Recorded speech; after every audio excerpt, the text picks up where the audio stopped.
So we're going to start with rebounding, which my recent alliteration that I'm really proud of is renegade rebounding with two R's. If you know me for a while now, we're going to week 8.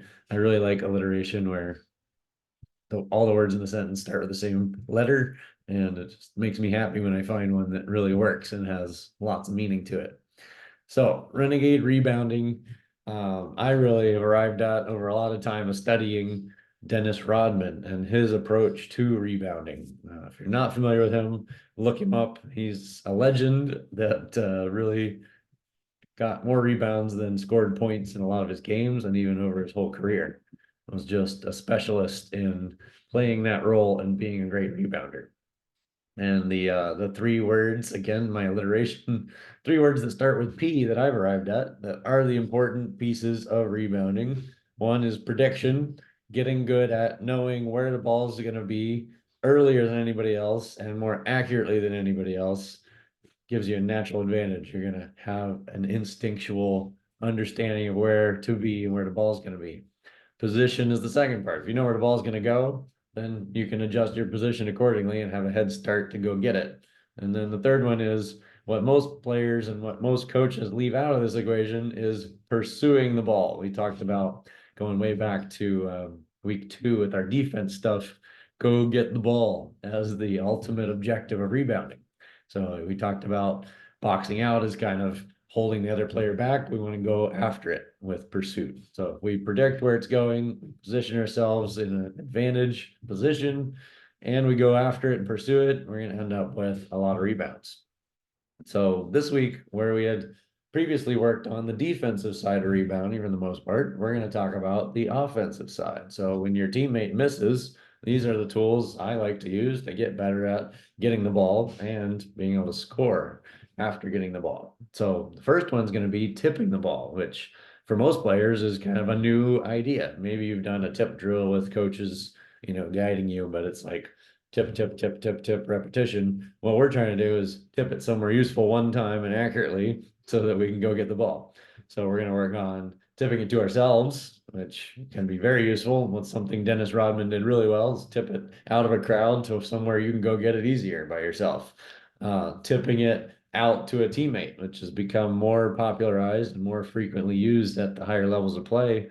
You got a big guy near the basket, can't really get a grip on with two hands or score it back in. He's smacking it back out to a 3-point shooter, and you can reset the possession or get a shot. And then third one is actually what most coaches focus on is tipping it back in the basket. So whether that's one hand or two-handed, if you can get control of it enough in the air and put it back up without having to come back down and collect yourself, you have a natural advantage to score. And then the third one here is pin and pivot. So as an offensive rebounder, usually on the outside of the defense, who's between you and the basket.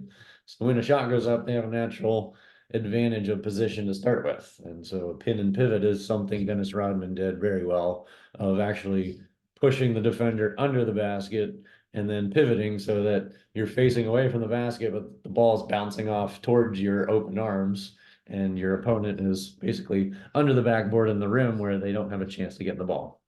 And then finally, the offensive rebounding, we're going to work on a version of the swim cut, like we just practiced in week 7 on the perimeter, is a basket cut to the basket. We're going to use that same swim technique to get through a defender that's trying to box us out. And then we're also going to use a spin move version where, they're stepping in our way to box us out and we're spinning off of them to get to open space. And again, that all comes from being able to predict where the ball's going effectively so that our spin move is actually taking us to the correct space where the ball is likely to fall. So let's see each of these on video so you get a better idea of what you're in for. I have 2 coaches demonstrating here. These guys did a great job of executing exactly what this should look like. So watch closely. First one is going to be a tip. Coach Kelly here is just smacking it back out to the shooter, and shooter's able to catch and shoot it and drop it in. Missed on purpose the first time, made it on the second time. Pretty impressed. Second one is tipping it to self. So we're often tipping it out of the middle of where the crowd is, tipping it toward the short corner baseline where we can catch it and collect it. And then the third one is tipping it in the basket, going up to meet it in the air, put it back in without coming down to having to collect. The pin and pivot here is on the outside. The offensive player is pinning the defense under the basket and rotating so that they can get outside. Spin move is just predicting again, using that boxed out position of the defense against them, spinning off of their position to get open.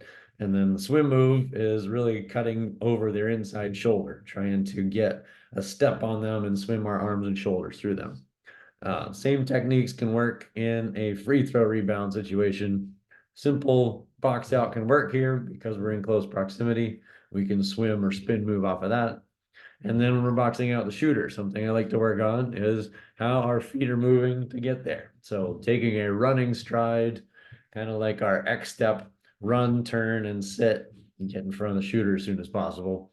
All useful tools, most of which nobody ever talks about or works on specifically enough to get you repetition and good at it and certainty of what you should be doing in each of those. So we're going to spend a little time on that this week, probably on both nights that we're on the court, give you a chance to break it down, get comfortable with it, and then, of course, play out of it with live defense going against you.